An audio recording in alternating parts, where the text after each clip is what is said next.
I was tasked to write an adventure for them, and I created a monster called the Topenhaus. And the Topenhaus is forgive my butchering of Japanese. It's a giant mud skipper. And so I did research on mud skippers. Like, do you know what this animal is? No, I don't. A mud skipper is an amphibious fish. So just like a frog is amphibious, this is just a fish that happens to jump. Like it has these really strong fins, and it can launch itself and skip in mud. And they have this really cool adaptation where so they have these mouths, and these giant maws, and of course it's a monster, so I put teeth in them. And they have hydropowered tongues, which is to say they suck in water, and they can control the water in the form and the shape to use it like a frog uses its elongated tongue. And this is a real thing in nature. Like, this is not something I made up. But when I found out that they had like hydropowered tongues, I'm like, okay, that's a special ability right there. Like, mostly Jason was my editor on that piece, and I texted him, oh my God, I just found out that I have a way to strangle the player and drown them at the same time. Nice. I was pretty happy that day.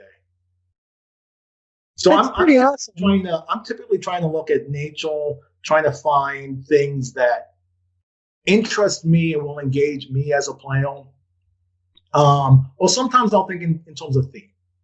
Like, if I want to create like an unmitigating bad guy, like what to me is an unmitigating bad guy? And like trying to extrapolate a little bit from that.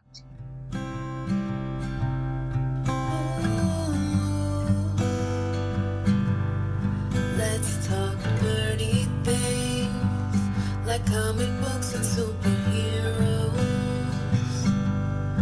with some nerdy peeps, writers, cartoonists, and so much more. So stick around and have some fun with the lovely and adorable Eva Webb. Hello, everyone. Welcome to Fictional Characters. I am your adorable host, Eva Webb, and this evening I am here with writer, game designer, and comic book superfan, the fabulous Jim Seals. How are you today, darling? I'm well. It's a little late for me. I'll be perfectly honest. I'm sorry. Oh, don't apologize. No, I've got my green tea. I am set. Let's talk some comics. Awesome. Awesome. Okay, so there was a post last week on Twitter by Jessie Gender where she was saying how she wanted to see either a movie or a TV show with Blue Beetle and Booster Gold. And all of a sudden, it was this weird thing. All of a sudden, all of comics Twitter, over the space of like 3 days, started saying the same thing over and over and over again. And then you chimed in with, hey, I wrote that movie. I thought, if I had a chance, the opportunity to get you on this show, I would love to talk about that with you because it sounds like so much fun. Okay, so back in, I want to say 2002, 2003, I did co-wrote this movie. A friend of mine, Larry Lasky, who was my then writing partner, wanted to do a superhero movie. And I didn't want to do a superhero movie. Superhero movies weren't what they are today. And so I was a little hesitant to jump into that foray. But we were pitching ideas, and we were like, well, why don't we just do Blue Beetle Booster Gold? Let's just do the Giffen Justice League International. Except we'll do the two guys that we love. And I was already very much in the Blue Beetle camp, and he was very much Booster Gold. Like, we just got done talking about how I don't sell myself. Like, Larry knows how to sell himself as a commodity. So we were just like, well, let's divvy up the writing duties that way. And we sat down, we wrote a spec script. That's where you're not contract, and you hope to sell it just on the merit of the script. We had one meeting. Then shortly thereafter, Blue Beetle died Like, so, 2003 is when we're writing it. We're trying to think like a Vince Vaughn, Owen Wilson vehicle, superhero comedy. And we had a couple meetings, and then it just sort of petered off. And he went his way, and I went my way creatively. But it was a lot of fun. The script was silly. It was all about how Blue Beetle and Booster Gold weren't living up to their potential. Like they essentially were just treading water, and they were just okay with the accolades. And Booster was making a killing off of his endorsements, of which I invented Booster Beano, which I'm still quite proud of. My one really scatological joke that I quite enjoy. And it was all about like how Martian Manhunter was trying to get them to be better heroes. So what I wanted to do was I had an approach where like we couldn't invent anything. Like I don't like going to a superhero movie and seeing something made of whole cloth just for the movie. Like the Rachel Dawes, I guess, would be from the Chris Nolan movies. So like everything had to be like if we reference something, it had to be from the comics, and that was my big thing. And he wanted to try to, I guess, decamp it, and I'm like, no, we need the camp. Like that's how you sell this. You need to have the camp. So yeah, it was a lot of fun. It went nowhere. I'm sure it's on Larry's computer somewhere, but it was a lot of fun. It was a good time. That sounds like a blast. So the other thing that we were talking about when we were discussing topics that we wanted to bring up in the show for sure, you threatened to defend the Spider-Man clone saga, and I was really curious about your thoughts on that because that sounds amazing. Okay. We all know the clone saga is a mess, and I like ambitious messes. Like if you're going to do something, and you're going to do something creatively that misses the mark, like go big or go home. Like my favorite Star Trek movie is Star Trek V because of that. Because it's at least ambitious. Like it's not treading the waters. And the Clone Saga is kind of like that.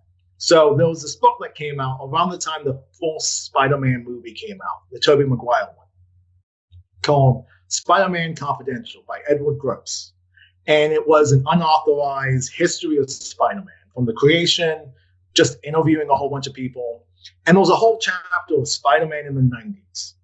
Now, I was born in 83, came into comic reading age around 87 or so, and really came into my own in the 90s in terms of like constantly reading comics. And that's when the Clone Saga happens, right? Right. So there was that aspect of it. Like I grew up with Ben Reilly as my Spider-Man. But from a creative standpoint, they were looking at Spider-Man, who had been married to a supermodel, Mary Jane, and was kind of having like this happy life.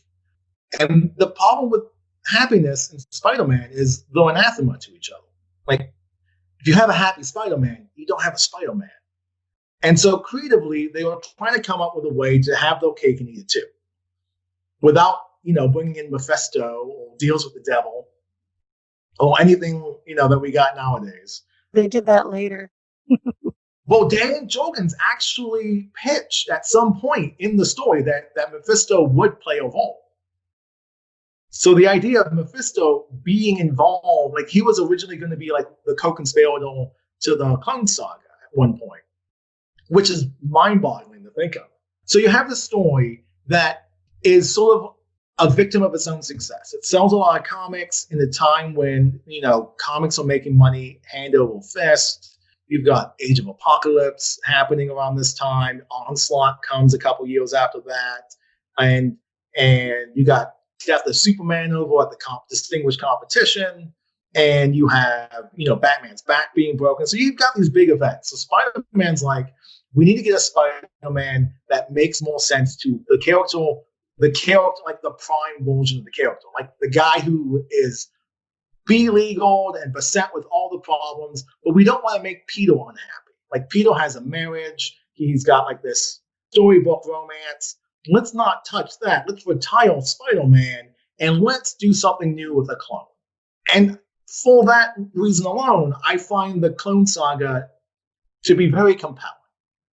Now, does it hold up? No, I'm not going to say it's great comic books, but I think those lessons to be learned creatively, and the intention is not too far off from what J. Michael Straczynski and Joe Quesada later did with the One More Day storyline in terms of how do we retcon, at that point, 20 years of continuity of Spider-Man being married. Yeah, and that's something they still haven't gotten their heads around. I mean, Spider-Man continuity is a mess right now. Oh, is it? I've dropped off reading Spider-Man. Oh, when was the last time I was reading monthlies? It must have been right before Dan Slott took over permanently as the writer. I think they were doing the End of the World Saga. Like, while Spider-Man was going to different places on the planet and fighting the Sinister Six. So, like, modern Spider-Man has this one big problem, and that is, at this point, there's a whole bunch of questions. If you retcon Mary Jane out of the equation, what parts of his history are real and what aren't? So, what Marvel's chosen to do is just not talk about it and sort of assume that the history is all the same way that it always was. But you have fans out there in the community, myself included, who like to try to piece this stuff together, and it's absolutely maddening. There's just so much that was undone or that would have had to change under One More Day that I think they're only now beginning to explore. Well, I do remember when Joe Quesada was asked point blank when it came out that no, those stories happened, but instead of them being married, they were just living together. The question was asked, well, was Peter and Mary Jane intimate? And his answer was, in the red states, they were not, and in the blue states, they were. That's I'm awesome. not even picking that one up. That is awesome. That's a great answer. Okay, so what are you reading right now? Anything? Well, I was hoping to be able to talk about Dan Slott's Fantastic Four line, but unfortunately that box is sitting in a post office somewhere in LA. So I'm still waiting on those comics to get here. But I've been catching up on Jonathan Hickman's X-Men run. Nice. They're coming out in these trade paperbacks called Dawn of X. And it's like one issue from all of the X-Men main titles, which I love because when I read, I don't know about you, but when I read a book, I tend to read the family of books. So if I'm reading Superman, I read all the Superman titles. Or if I'm reading X-Men, I'm reading at least the mainline X-Men titles. And these trade paperbacks, they already have and they have them in the correct reading order, so I'm not going online. That's awesome. I do a lot of that on Comicsology because they give you, when you've got like big event books, what Comicsology does is they sort of give you you get the entire event and all the crossovers and all that, and it's great. It's just in this one little bundle that you can just read chronologically from start to finish and never miss a piece. I'm a big digital reader these days. I think digital sort of changed the whole reading experience for me, and I think for the better. Yeah, I'm kind of a fickle comic book fan in the sense of whatever it is I'm currently doing is the thing I love the most. So right now I'm doing trade paperbacks. I'm doing a collected story. I get to sit down and read like half a month's worth of X-Men comics. I love that. But every now and then I'll be like I used to do digital comics before they were bought out. Comicsology was bought out by Amazon. I was doing digital comics like a fiend. And I love the bundle package. I think that's what you're talking about. Yeah. Yeah. Yeah, I love the bundles. Like I was always guilty of if a new event came out and they were like, 50% off. I was like, buy. And then I have to explain to my wife, 20, sale. I know it's $50, but look at this. It's totally worth it. Yeah. I don't own these comics, though I have a licensing agreement that I'm currently renting these comics. Or if I'll go back and forth on the floppy monthly issues. Because part of me really loves cracking up an old comic book and reading the advertisements. Like, if I was ever going to write a history of RPG video game design, I would look at all of my old X-Men comics because they're all advertised in there. Those are great. Like, oh boy, all kinds of stuff. There was a lot of D&D in the old X-Men comics. Yeah, those are a lot of D&D, and also like if you like the history of video games, you can chart that just in the comic books themselves. It's true. You can watch the rise and fall of Atari, all of Nintendo from start to finish. It's incredible. I've never thought to do that. I'm not as tied into the zeitgeist nowadays. So like advertisements, I'm just kind of annoyed by them like everyone else. But going back and seeing an old advertisement for like a Twinkie or something, like Spider-Man's trying to sell me a Hostess. I used to find those ads really, really annoying. Because there I am. I'm doing my best as a kid to skip through all the commercials and flip to the pages I like. And then I get a page that looks like a comic book page, and I have to do a double take. I can't tell at a glance, and it's a Tootsie commercial. Oh, see, I love those. Like those for me, like those would actually welcome me, and then I'd invariably go get a Twinkie, or a Tootsie Roll, depending on what the advertising was. I think there's real value in that as an endeavor, because those are history that comics sort of have that I don't think it's really appreciated. Once you take the comic story, you take the like 20 some odd pages out of the context of the monthly issue, you remove it from that, you're losing all the stand soapboxes. Like, right, exactly. You're losing all the letter columns, all the back and forth, all the no prizes, like just the Wikipedia on who was given a no prize for what. Like that's the article I want to spend 3 hours of my life reading. Exactly, and it's it would be fun. I don't know. As a historian, I really like the idea of collecting the metadata. Every piece of the comic that is the comic, but isn't really the story. There's something that really just appeals to my sense of history and fair play too. Because if you could do something like that and search it by keywords, when somebody says something like, "Well, Stan Lee was never political," all you got to do is go to the definitive source and say, "Oh yeah, well how about these?" To say Stan Lee is not political, oh my goodness, that is so asinine. Like that is like, did you even read these comics? Well, yeah, exactly. But you wouldn't believe it. Like, okay, so like I have made a New Year's resolution that I am no longer going to engage with crazy people. And this is a New Year's resolution I've made before. Well, I guess we have to end the podcast now, right? No, you're fine. Okay. But anyway, it's these crazy people, not you. You're not crazy. You're wonderful. But it's these crazy people who say things like, well, Marvel heroes were never political until the 90s or until the 2010s, and they have no idea what they're talking about. They've never read. I had an argument with a guy until I was blue in the face who couldn't see the politics in the X-Men comics. And when I quizzed him, because I do that, turns out he's never read an X-Men comic, but that's what he wanted to believe. He'd watched the X-Men TV show, and even that's political, watered down as it is. Super political, like the Friends of Humanity plot thread in season 2.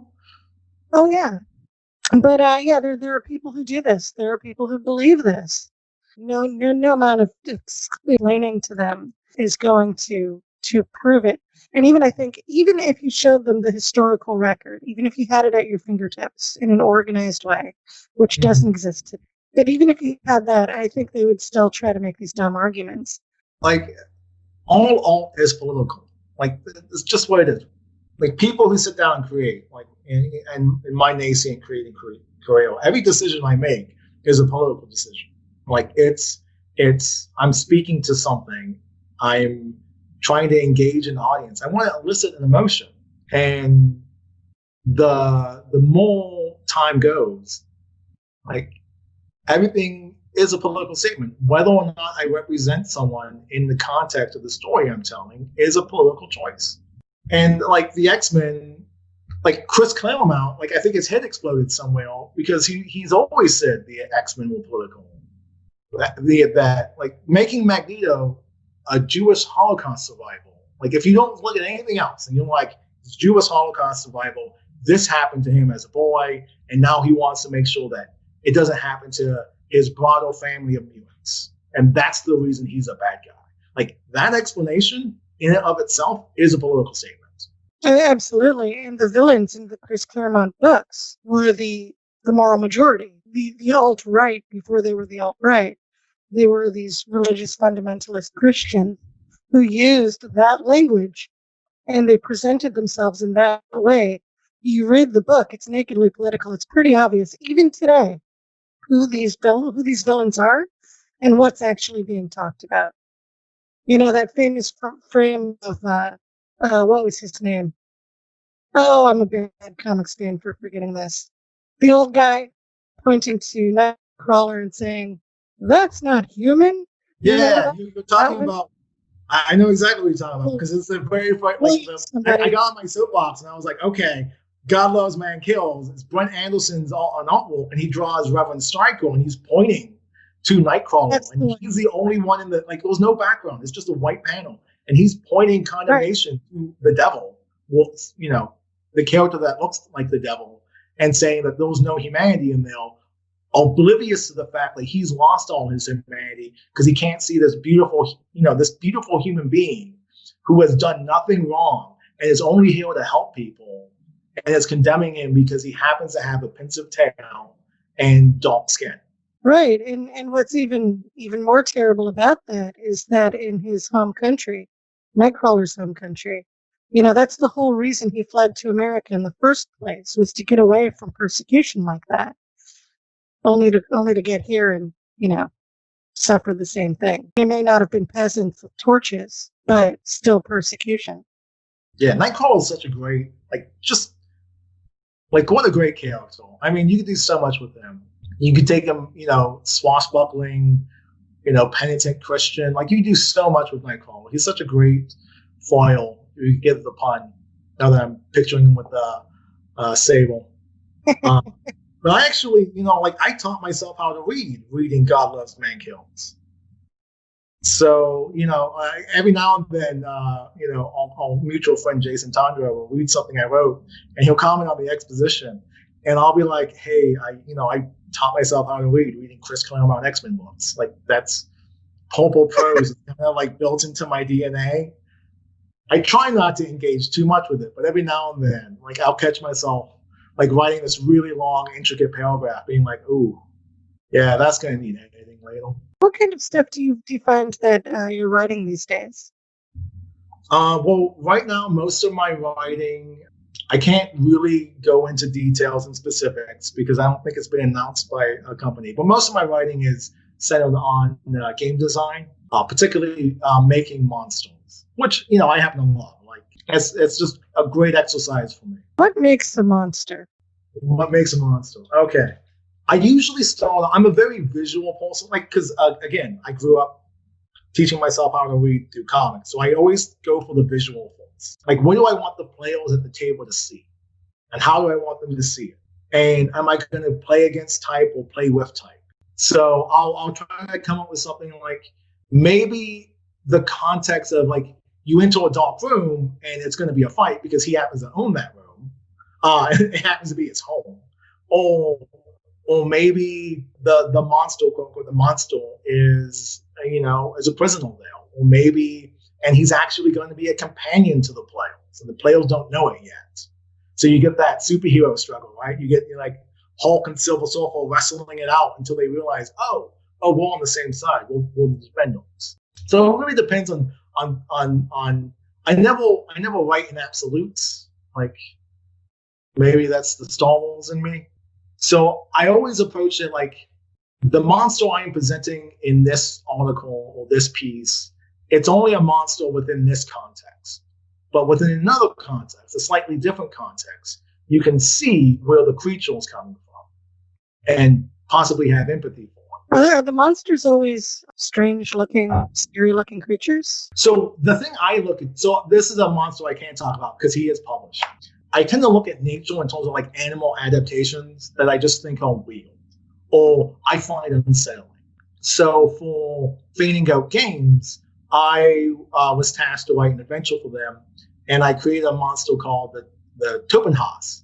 And the Topenhaus is forgive my butchering of Japanese, it's a giant mud skipper. And so I did research on mud skippers. Like, do you know what this animal is? No, I don't. A mud skipper is an amphibious fish.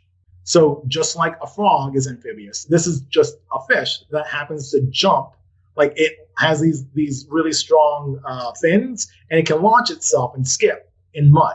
And they have this really cool adaptation where, so they have these mouths, and these giant maws, and of course it's a monster, so I put teeth in them. And they have hydro-powered tongues, which is to say they suck in water, and they can control the water and the form and the shape to use it like a frog uses its elongated tongue. And this is a real thing in nature. Like, this is not something I made up. But when I found out that they had like hydro-powered tongues, I'm like, okay, that's a special ability right there. Like, mostly Jason was my editor on that piece, and I texted him, oh my God, I just found out that I have a way to strangle the player and drown them at the same time. Nice. I was pretty happy that day. I'm typically trying to look at nature, trying to find things that interest me and will engage me as a player. Or sometimes I'll think in terms of theme.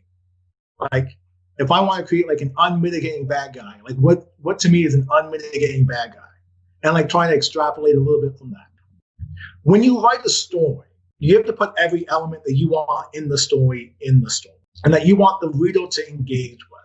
When you're writing an RPG, those are beautiful thing in that I can write stuff and some players can play it 2 or 3 times and never interact with the thing. Like, when I try to sit down and I try to predict what a player will do, that's like the first thing. Like, when someone, and again, I've only written like 3 or 4 adventures, like fully written them out. But like, my first mistakes was trying to predict player actions. And the thing is I'm a lawful good player, and that's not the norm. So I'm usually the paladin who's like, we're not going to torture anyone. We're going to be the good guys. You know, let's be superheroes, like the theme song said. And that's usually not the norm. Like, most people want the ability to test boundaries and to be able to fail. Like, that's really what an RPG gives you that no other fiction gives you. It gives you the opportunity to fail in a safe space. Because fundamentally, it doesn't matter. Because you're telling a communal story, and as long as you have fun telling that communal story, you know, you succeeded. You win D&D by having fun, right? So I usually try to come up with variables, and I'll come up with weird side plots that maybe someone doesn't even look at. Or maybe the side plot is the thing that the whole group gets concerned about and focuses a whole night of gameplay on. Like, I can't predict it. I'm just here to like provide a buffet. Here's the story, the general story I'm telling that I want you to participate in. And here's all the toys and goodies that I have seated in the area for your DM to toss out. What's the craziest thing you've ever written? Craziest thing I've ever written. That's a tough one. You know what? I'll tell you the thing I'm most proud of having written. How's that? Sure. Can I change the That'll work. Can I Jim Cole the situation? You can 100% cheat, yes. Okay. So my favorite movie of all time is Casablanca. And my favorite romance in comic books is Lana Lang and Clark Kent. So I've got like a predilection to like doom romances. And in the adventure that I wrote for Fan and Go Games, there was a subplot that you don't have to interact with at all. And it's about the founding of this little hamlet in this little town called Bloomingpool. It's in the name of the adventure. And if you want to explore and you want to be a history nerd and figure out, you know, collect all the little pieces to this guy's armor, you can. And it's just this little romantic story about how this knight got a charter and created this town in his queen's name and invites his queen over and is super excited that his queen comes. And the queen eventually gets there. And this is centuries before the players even enter the equation. And again, this is like, you don't necessarily need this for the story, but it's background plot. When the queen gets there, she sees that the town is flooded. It's because he's built this town in floodlands. And she's now standing like ankle deep in water, in river water. And the knight's there, and he's just surrounded by ducks. So he winds up becoming the Duck Knight. If you want, you can go around in the adventure and collect his different pieces of armor. And eventually what will happen is if you get all the pieces of armor and you happen to be wearing them, and your character happens to hit 0 HP, the spirit of the queen manifests, gives you a kiss, and gives you a revive check. I think in terms of like capturing a sense of me in the adventure, the whole love lost storyline between the Duck Knight and his queen is the thing I'm most proud about. That is really cool. Do you ever find that the way people play your games is like dramatically different than anything you could have imagined when you were writing it? Oh, I totally anticipate that. I want them to do. I want them to make the story their own. Like when I go out and I buy an adventure and I open out the adventure book that someone else has read and that they've spent a lot of time and energy into, I'll look at it and I'll take what I like from it and I'll focus on the themes that I think the author was trying to convey. And then I'll expand it because I expect every dungeon master, every game, like we're all storytellers. And maybe one piece of a story really speaks to us and that becomes the focus. Like unlike in a book or a movie, when you're like, oh, those 5 minutes were great and the rest of the movie was awful. If those like 5 pages in the game adventure that you really like and really speaks to you, you can make it the whole adventure. I expect people to take whatever it is I've invented or created or smashed together in these model kits of word usage and make it their own. Like I don't have any proprietary knowledge. Like you can't play a tabletop game wrong as long as everyone's having fun. If everyone's safe and everyone's having fun, again, that's the fundamental goal of why I get into these assignments where I've got like 3 to tone in before my head explodes. I wish I had more experience with RPG games. It was one of those things I did as sort of like a really young teenager and then a little bit in college and I sort of dropped off. What would be a good game, do you think, to pick up again and say, oh, I don't know, hypothetically, at 40, not that I'm 40 or anything, just no, not that you're 40. Wink, wink. It depends what you want to, like the story you want to tell. Like, the thing about game design now, the thing that makes me proud to say that I'm publishing with certain companies that I can't name because they haven't announced that I work with them, is that there's really an attempt to make sure representation matters. And there's an attempt to make sure that it's not just a whole bunch of people like me, middle-aged to older white guys writing stories, but everyone gets a say. And those are a concentrated effort. So those are a lot of different games out there. Representation seems like it would be hard in a fantasy universe where you're talking about, orcs and goblins and gnomes. And how do you do diversity? Like ethnic diversity in a game? That's a big question. I think what it comes down to is making sure that the language that we use, the words that we use, like, because words matter. Like words carry weight. That's why I'm a writer. That's why we're talking on this podcast. Because words, we hope that it matters to someone. Or someone will hear something and be like, yeah, that's what it is. Well, no, I don't like that, and here's why I don't like that. And making sure that the language in the books is inclusive and that we're not just saying, well, all orcs are, they're dark-skinned, evil barbarians, so therefore they're analogous to X. And some people play the game like that. But getting away from that sort of myopic thinking and embracing the fact that role-playing games, it's basically pretend, right? We all get to pretend to be something. And if I want to be the best version of myself, I can do that in a role-playing game with very low cost. And making sure that everyone gets to have the say as to, like, if they want to play the best versions of themselves, that they feel included. And the point to playing an RPG is to have fun. And if you don't feel safe, you're not going to have fun. If you don't feel included, you're not going to have fun. if you don't feel represented in either the text of the books or the subtext of the game, it's not going to be fun for you. And really, more educated men and women and people can speak to this with more experience than I can. I just know that in my little circle, I try my best to be inclusive in the language that I'm using and try to be mindful. Now, that doesn't mean I'm perfect. Doesn't mean I'm not going to stumble into some sort of using a trope that, unbeknownst to me is actually problematic. And when I do that, if that happens, I hope to have the maturity and the grace to be able to acknowledge that and to apologize for it and to bet on my own craft. Was writing RPG games something you set out to do, or did you just sort of fall into it?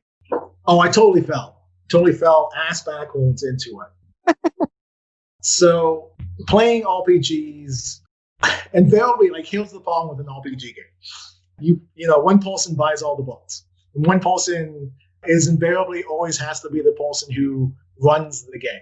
So it's an asynchronous experience. There's one dungeon master, storyteller, whatever the narrator role is, and then there's the players. And the players, they get the fun part. They get the ultimate play, right? They get to roll in with their character, and they only have to be worried about their character.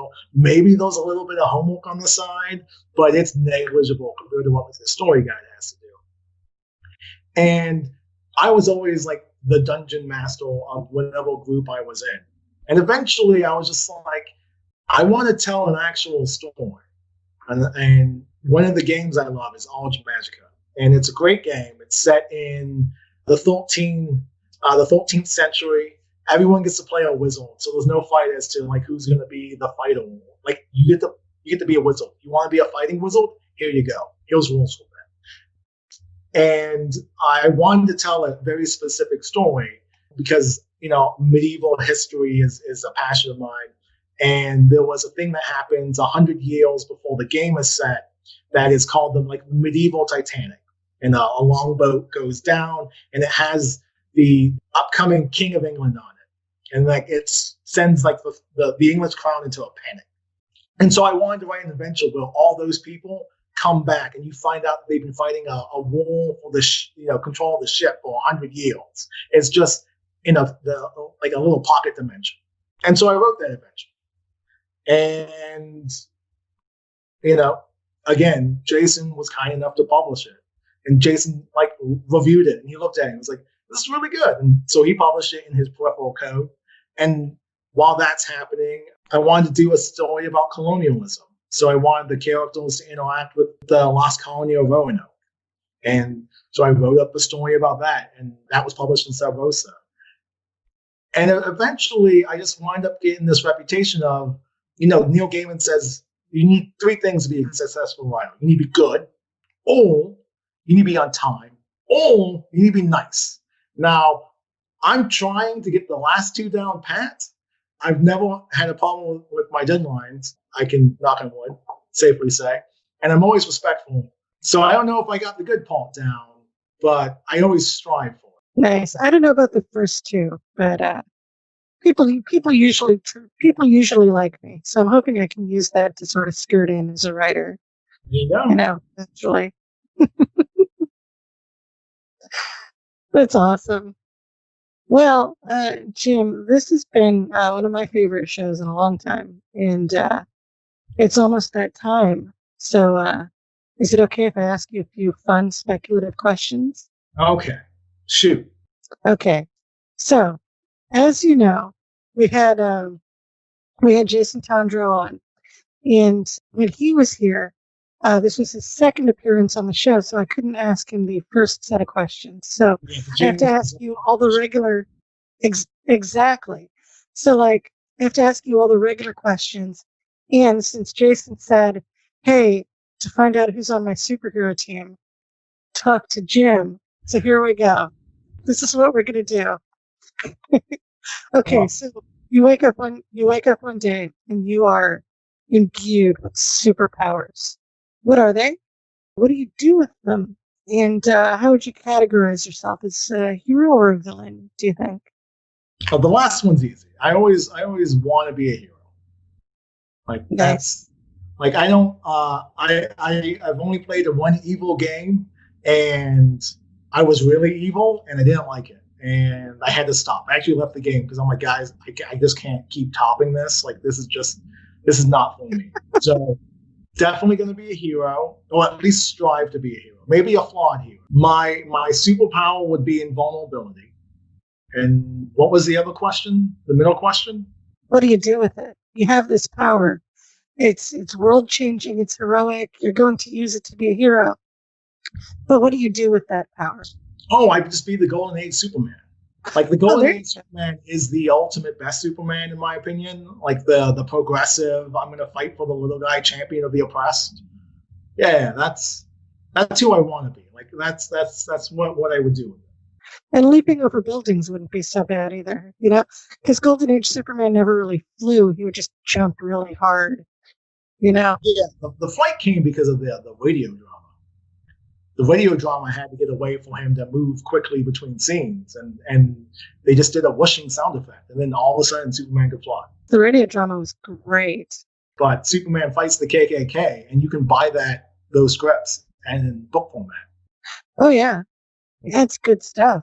Okay, so now we're past the basic question. And you're building a superhero team with Jason Tondro. Jason Tondro was an electrically enhanced, invulnerable superhero who may or may not have had the power of flight, and didn't know what his costume would look like because he was going to hire a professional costume designer consultant to do it. So you're starting a superhero team with that guy. What kind of characters do you fill your superhero team up with?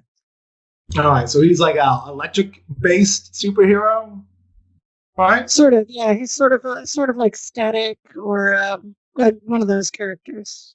Okay, well, it sounds like we have like an elemental thing going on. Like we Okay. got weather control, something like that. We like electricity, static. I think I might branch out and try to find like Jason can so okay, like the new Teen Titans by Marv Wolfman. Every Okay. character allows you to tell a different story. Cyborg allows you to tell science fiction stories. Raven allows you to tell fantasy gothic horror stories. Starfire allows you to tell space opera stories. So I think I would try to look at it that way. Like if I'm building a team, I want what kind of stories do I want to tell? And Jason sounds like he gives us the tech elemental stories. So maybe I'm looking for a magician. Like maybe I want to go fight a demon. Ooh. So like maybe that's what I'm looking like. So I get another character who has a drastically different power set than either of us. And that can tell us different stories. Well, our group has to like go into the magic realm. I think that's what I would do. And we would have to recruit an alien because come on, going into space is cool.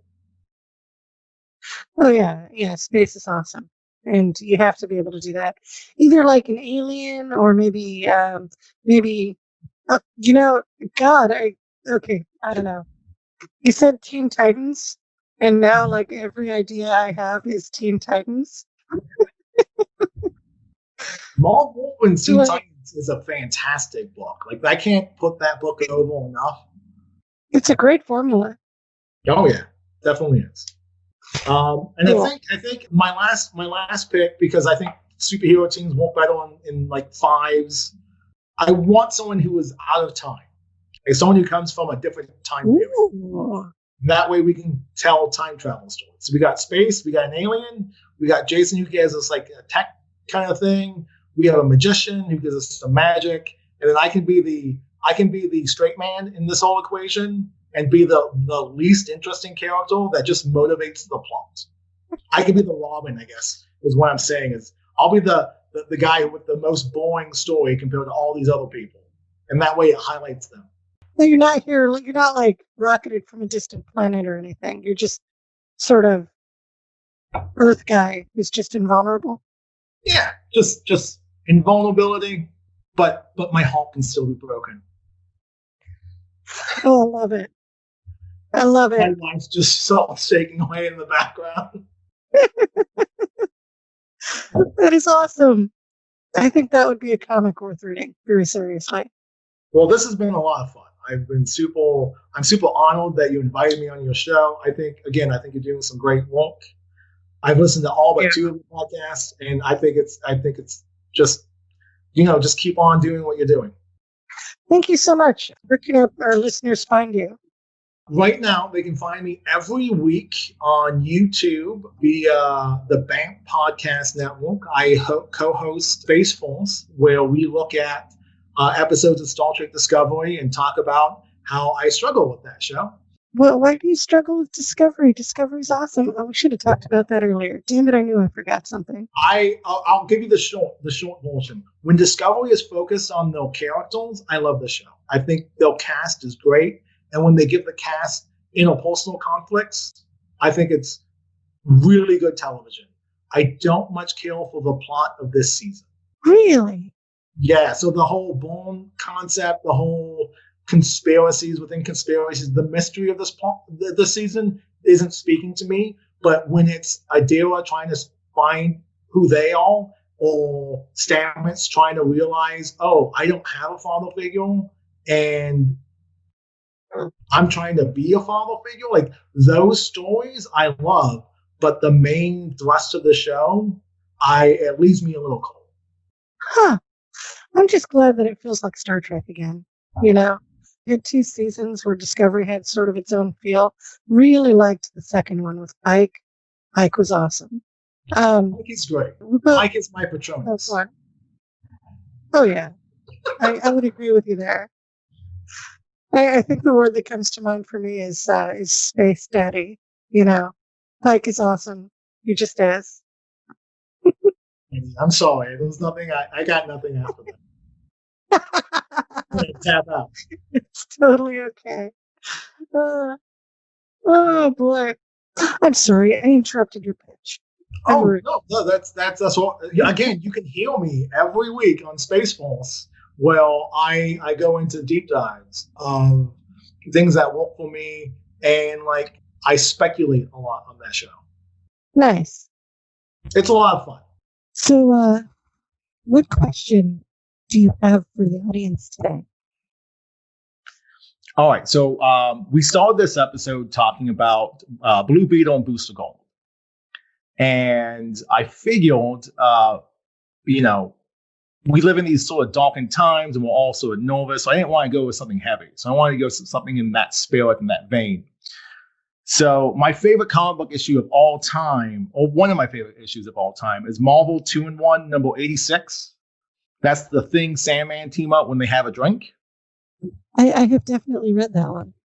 Yeah, so it's this great issue where the Thing goes down to a ball to beat up Sandman, and Sandman has just recently extracted himself from Hydro Man, and he was Mud Thing for a while.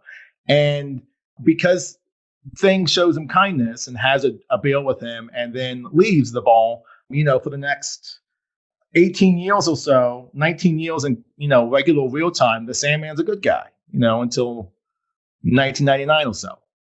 So I was thinking in that spirit, in that vein of camaraderie and cheering spuds, my question for the audience is, if you could go drinking with any 2 fictional characters, who would you invite and what are you drinking? That is amazing. I love that question. So how would you answer that one yourself? All right, so I'm going to stick with comic books. So I could have gone, drinking Chateau Picard with Catherine Picard. But I thought, no, I'm going to stick with comics since it's the spirit of that question. And I'm going to pick Dick Grayson and Rick Jones. And I imagine Rick Jones would be drinking some sort of microbrew APA. Okay. Dick Grayson would be drinking Kentucky Coffee Barrel Stout because he's always seen drinking coffee. And he would be using his little white Batman single mug that he had in New Teen Titans. And I would be drinking my New Belgium 1554. Now, the reason I picked these 2 guys is they would have the best stories. Rick Jones is basically the sidekick of the entire Marvel Universe. And Dick Grayson is the longest running sidekick. If the night's winding down, Dick Grayson can either be the best wingman or I'm hitting on Nightwing. Either way, it's going to be a great time. That does sound like a good time, for sure. Awesome. Jim, you are the best. Seriously. Well, thank Thank you. I you. appreciate it. This was fun. I enjoyed it. All right. Let's read some tweets in response to the question asked. Blake McCarthy, territory number 1, coming in 2021, said, Indiana Jones and Hellboy. Whatever Hellboy was drinking with those skeletons. Black Rose Museum said, Uncle Iroh and Cassius Clay. The obvious drink for them to share is hot tea, but I'm more interested in getting that sauced with Mountain Dew and vodka. Steve Star 87 says, Hunter S. Thompson and Jack Kirby. Okay, well, neither of those are fictional characters, but I'm gonna let it slide. That would be interesting. The Credible Hulk says, Gimlets with Rosencrantz and Guildenstern. That'll work. Doug Keane says, I would be drinking Diet Dr. Pepper, but I'd go drinking with Guy Gardner and Jon Stewart. God, imagine the stories you'd get to hear. LaRocca from Blackfly Press says, John Constantine and Spider Jerusalem, whiskey and absinthe. Fuck it. Why not both? Spinacold says, oh, easy answer for me. Always wanted to go to some jazz and other music clubs with Wonder Man and Beast. Those two know how to have a good time. Needham Comics says, probably Ted and John. Drinking Coke, I guess. I don't drink alcohol, but I used to drink a 6-pack of Coke a day. Don't Axe says, I would go drinking with Conan and Slane, 2 pre-civilization Celtic barbarians, and we would drink Bailey's Irish Cream into the wee hours of the morning. Of course, I wouldn't understand what either of them said, as they probably speak Gaelic or something. Sleamte! Welcome to Geek Town Podcast says, no superheroes. Their constitutions, they would drink me under the table since I average about 3 classes a week. Granted, that's all in one night, but still. Let's go with, Azraphane and Crowley. Yeah, they could also drink me dead, but Az would take care of me. I love this Twitter handle. Weapon Extra, transgender cyborg said, absolutely She-Hulk and Spider-Woman, who combined would have the weirdest stories of all the women in Marvel. And that's probably true. Eric Ferguson said, Burger from the 13th Warrior, and Spicoli from Fast Times at Ridgemont High. Dr. Butcher MD, Medical Deviant, says, Hedwig Schmidt from Hedwig and the Angry Inch, because she's such a great storyteller, even more so when she's class student. Wang Fei Hong from Drunken Master, because how can you not want to see the inevitable bar fight? Jim Seals is seriously one of my favorite people, and he's the only guest I've ever had so far that's come and brought candy for me. Kudos for that. Don't forget to check out all of his delicious links in the description. Titular Characters is a podcast about the things we love. It's hosted and produced by the adorable Eva Webb. That's me. Art direction by Alexiva, who is so talented. I love her. Our theme song was written and composed by Antonia Marquis. Dramatic music and closing theme by Speed Force Music.